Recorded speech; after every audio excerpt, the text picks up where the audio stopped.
வாயை கட்டு, இல்லைனா பணத்தை கட்டு. வாசிங்களேன், நீதிமொழிகள் 23வது அதிகாரம் 2ஆம் வசனம் வாசிங்களேன். என்ன சொல்றாரு? போஜன பிரியனா இருந்தா உன் தொண்டையில என்ன வைக்கணுமாம்? கத்தியை வை. கத்தியை வை. நான் சொல்லலைங்க, தேவ வார்த்தை. இந்த வாயை கட்டுன்றது நான் இதற்கு வியாக்கியானமா நான் தரேன். ஆனா தேவ வார்த்தையில் இதுதான் கொடுக்கப்படுகின்ற தேவனுடைய ஆலோசனை. நம்ம ஒவ்வொருவருக்கும் பரிசுத்தாவியானுடைய ஆவியின் கனி நமக்கு தேவை. அந்த சுய கட்டுப்பாடு நமக்கு தேவை. நம்மளுடைய வாழ்க்கையில நம்மளுடைய சரீரத்தை நாம் பராமரிக்கணும்னா நாம் ஒவ்வொருவரும் பரிசுத்தாவியானுடைய உதவி நமக்கு தேவை. ஏன்னா சாப்பாட்டை குறித்து நமக்கு ஒரு சுய கட்டுப்பாடு தேவை. அதில் கட்டுப்பாடாய் நாம் அது இருக்கும் பொழுது நம்மளுடைய சரீரம் ஆரோக்கியமா இருக்கும். ஆண்டோடைய வார்த்தை தான் சொல்லுது, போஜனம் ரொம்ப பிடிக்குமா, உனக்கு சாப்பாடு ரொம்ப பிடிக்குமா, நல்லது.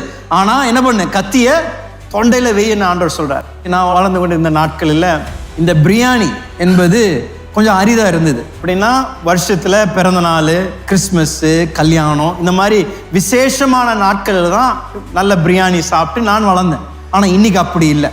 இன்னைக்கு பிரியாணி நீங்கள் காலையில், மத்தியானம், ராத்திரி, நடுராத்திரி எப்போ வேணாலும் பிரியாணி சாப்பிடலாம். உங்கள் ஃபோனை எடுத்தீங்கன்னா போதும், இங்கே கோயம்புத்தூரில் இருக்கின்ற அத்தனை கடையிலிருந்து எவ்வளோ வெரைட்டி எனக்கு தெரியாது, ஒரு 50 வெரைட்டியாவது நீங்கள் பிரியாணி வித்தியாசமாக நீங்கள் ஆர்டர் பண்ணலாம். என்ன வேணாலும் உங்கள் விருப்பத்திற்கு ஏற்ற விதத்தில் நீங்கள் பிரியாணி ஆர்டர் பண்ணி உங்கள் வீட்டுக்கே கொண்டு வந்து அவங்க கொடுப்பாங்க.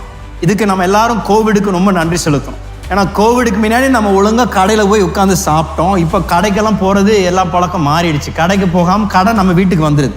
சில பேருக்கு 3 கடையிலேருந்து வீட்டுக்கு வர வைப்பாங்க. இன்றைக்கி சில பேர் உட்காந்து சொல்கிறாங்க, பாஸ்டர் நான் வந்து வெஜிடேரியன் பாஸ்டர், நான் இந்த மாதிரி நான்வெஜ்னா.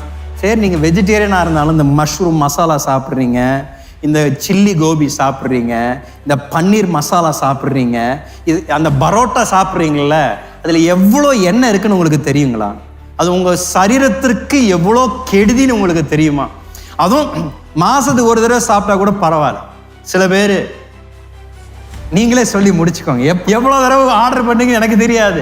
ஆனால் இன்னைக்கு முந்தின நாட்களை காட்டிலும் இன்னைக்கு அதிகமாக நாம் பல விதங்களில் நம்மளுடைய சரீரங்களுக்கு கெடுதியான ஆகாரத்தை நாம் இன்னைக்கு சாப்பிட்றோம்.